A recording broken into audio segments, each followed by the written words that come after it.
I have always been a very talkative person. So you can imagine my excitement when I discovered the internet. A place where there were hundreds of people who were interested and willing to hear what I had to say. Whether it was about society and experience or edgy teen rock bands, it was my safe haven. Until last year. Last year when I discovered the ugly truth of what the internet could be. Like a cartoon villain ripping off his mask. I'd awoken to hundreds of comments, harassing myself and my other youth government members after we posted about our plan for equality in Irish schools. The harassment was so bad that it got posted in prominent newspapers overseas. And as much as I want to say these comments didn't affect me, they really did. I spent hours scrolling through hundreds of different comments. Whilst I wanted to know what they were saying, I also wanted to know who was saying it. One thing that really took me off guard is that these were parents. These were mothers and these were fathers and we were kids.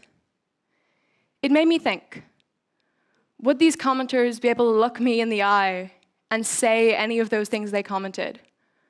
Or look at any of my other young youth government members or their own child? When you're online, you have a power. You might not acknowledge it or take advantage of it, but when you're online, you can be completely anonymous.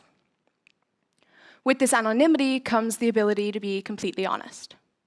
Sure, there are some people like those in that Twitter comment section, or like so many more who abuse this power. And they will say the first hurtful and malicious thing that they can think of under someone's social media post. Or they will use their platforms to spread harmful and dangerous ideologies and rhetoric.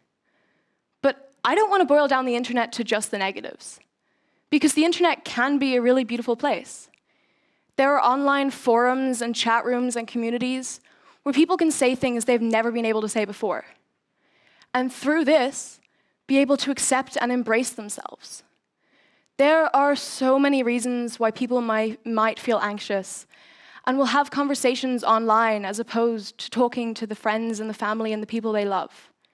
They might be scared of rejection and that they won't be accepted, that they'll change in someone's eyes, that this conversation will start conflict or discourse, or even as simply as they think they'll be seen as less cool in their friends' eyes. However, when you're living vicariously through this persona online, many people don't feel like they have to be themselves.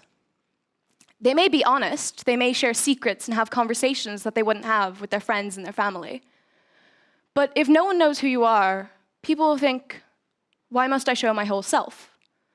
Why must I show these parts of myself that I don't like, that I don't think other people will like, that makes me seem weird or makes me seem awkward, makes me seem different? Many people put out this idealistic version of themselves, a version that they think will go down well and get more likes. However, it is much harder to do this with your friends and your family and the people you love. Whilst you can hide secrets, if you're talking to someone every day or you've known them your entire life, they know the type of person you are. They know how you think. They know how you react. They know your emotions. So you can find yourself stuck. Stuck between this honest but inauthentic version of yourself that you have online. A version that other people like and that is honest but isn't you. And this version that is scared and reserved but is yourself. And that you have with the people that you love the most in the world. And you don't know who you are. Are you at KilljoyXD37 with 500 followers, or are you Sophie Mullet? And this can be really confusing. However, when we all take a step forward and look eye to eye with real people, eye to eye, heart to heart, and have an honest, open conversation and just say the things that have been bothering you, or that have been stuck in your head that you think will scare people, or you think will make you seem different, or all of these things about why you're anxious, if you just have this conversation, not only are you deepening your connection with your friends and your family and everyone else, you're deepening your connection to yourself. Thank you.